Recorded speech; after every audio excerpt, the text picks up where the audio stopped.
Alright guys, so this latest chapter of Black Clover was just way too good.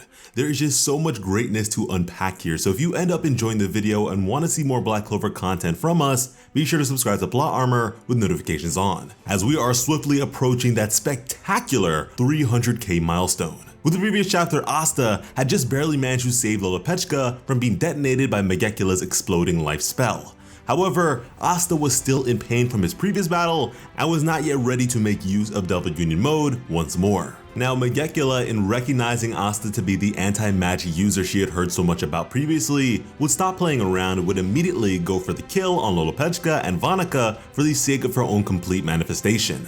However, this desire of hers would not come to fruition, as she would be countered by none other than Charlotte and her Briar magic.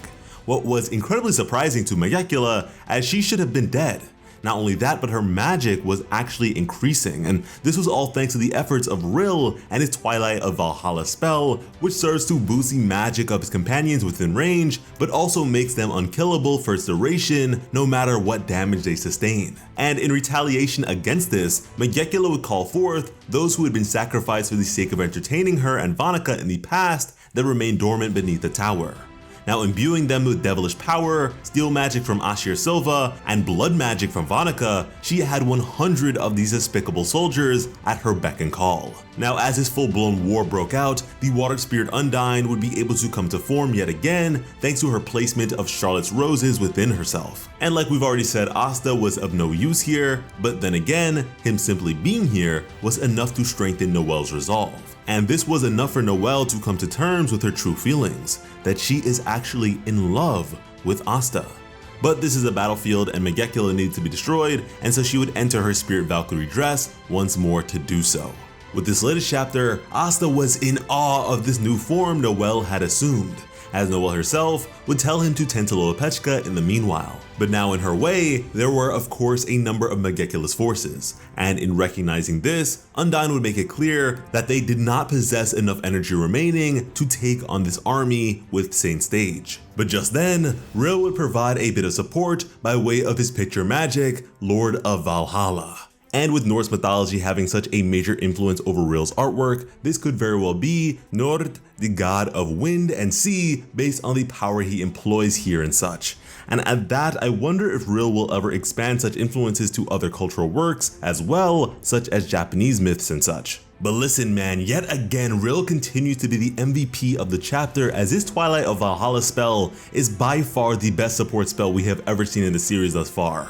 I've seriously gone from underwhelmed by this guy to absurdly impressed, and I'm just overall very happy with how he's performing on this grand stage. Here, he knew just how vital Charlotte and Noelle were in this fight as anti-curse practitioners, and so he was willing to give his all to support them. And when Rill is in the midst of inspiration, he straight up looks like a madman. Rill is truly living his best life with no regrets, doing what he loves. We would then have Charlotte going hard with her true Briar magic, what is known as Scarlet Braided Beautiful Battle Spear. So yeah, everyone is giving it their all right now, and it's just so cool to see. Now charging forwards towards Magecula as well, the Matron of Curses herself would now recognize that in the midst of intense battle and adversity, humans are capable of further evolution. She would additionally raise her hands, causing her heinous amalgams of blood and steel to congeal and fuse with one another to form even larger golems of devilish wrath. And at that, humans truly were the greatest creature to toy with.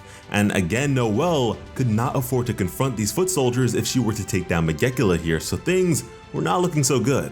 But in a flash, out of nowhere, we would have Luck, who would easily blitz through the form of this creature, destroying it in an instant. Which is so crazy because of just how powerful these creatures presumably must be. For one as big as this, we're looking at something like a middle tier devil. But hey, Luck already bodied a few of those before this just as quickly, so nothing to be surprised about there. And Noelle was absolutely delighted to see him join the fray, as he would furthermore urge her to follow his lead, as he intended to clear a path for her. And all of this teamwork was so wonderful that Rill was only becoming more and more inspired, as he would consider how much better this picture would be with just one more guiding light, as a path would be cleared through the roses towards a single point.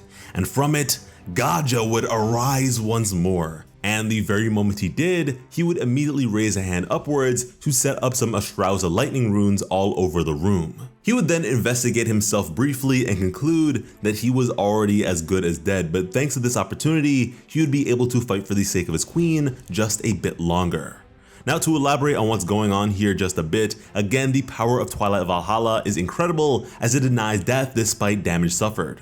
So yes, Gaja is back, but only momentarily, as like Rill said, once his spell concludes, any damage suffered will be experienced. So that gaping hole in Gaja's body is going to be a problem once this is all over. Like, unless a means of obscene healing enters the fray, not only is Gaja in serious trouble, but the same may be said for the likes of Rill and Charlotte, as if it wasn't for this spell, they would more than likely be knocking at death's door. And to that, I for one feel the need to point out the remaining members of the Black Bulls yet to engage in these conflicts, particularly in the case of Grey.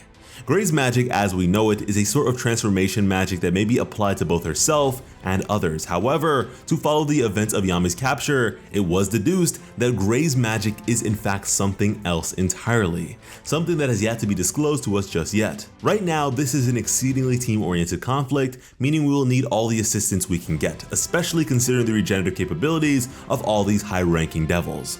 But anyways, in seeing his friend, luck would come to the side of Gaja as a fellow user of lightning magic. The two would then prepare and push onwards together. And this is just insane. Notice the runes Gaja had prepared, putting in that work simultaneously. This is truly an epic battle. And this push of power was enough to do a number on Magecula, who was completely torn apart, just as Noelle came in to finish up the job. And here, if you notice, Noelle plunges her sword inwards to the fiend with a single hand in use, as the other had previously been injured by Magecula's cursed magic. But here, Magecula's barrier prevented her from delivering the final blow.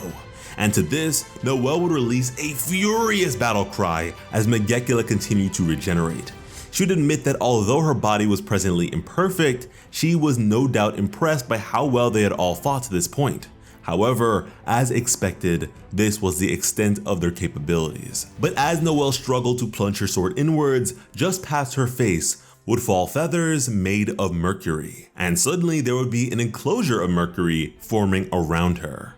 This was the Silver Star of Execution, a spell familiar to Noelle, as the voice of its creator would curse Magecula for showing herself before their family once again. As standing atop his silver eagle, it was Nozel Silva, brother of Noelle and son of the mighty Ashir. The moment he had been waiting for oh so long was right before him, as he would now find vengeance against the very creature that claimed his dear mother's life. And that was the chapter. Hype, hype, hype. You guys already know Noelle is my favorite character, but listen, Nozel has always been up there for me too. This man has one of the coolest character designs in the entire series with such a cool form of magic, and I am certainly here for this sibling revenge story. I mean, remember, he was literally there when his mother fought against Vanica, and he held onto an infantile Noelle. And to be fair, if they weren't there, perhaps their mother would not have died. But good lord, are these high-ranking devils overpowered. I mean, consider just how much simultaneous casting we have seen from Magecula thus far, and to such a grandiose extent. But even more than that, we have 7 high-tier mages, the Water Spirit Undyne, and to a lesser extent, an anti-magic devil in the form of Libe, struggling to take her down at only a third of her true power. Oh, and she's not even in the big 3 of Supreme Devils, as those of Time, Space, and Gravity possess those positions. Black Clover is seriously playing no games right now, and I love it, man.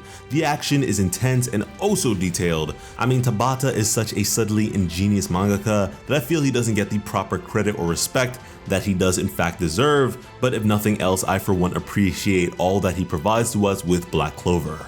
And if you do as well and want to be here for all of our coverage of it, be sure to subscribe to Plot Armor with notifications on. And if you want to secure yourself some volumes of the Black Clover manga or otherwise, go ahead and use our RightStuf affiliate link in the description below, as while helping yourself to some amazing manga, you can also help out the channel. Because when it comes to bringing you some of the best Black Clover content on the platform, Plot Armor has you covered.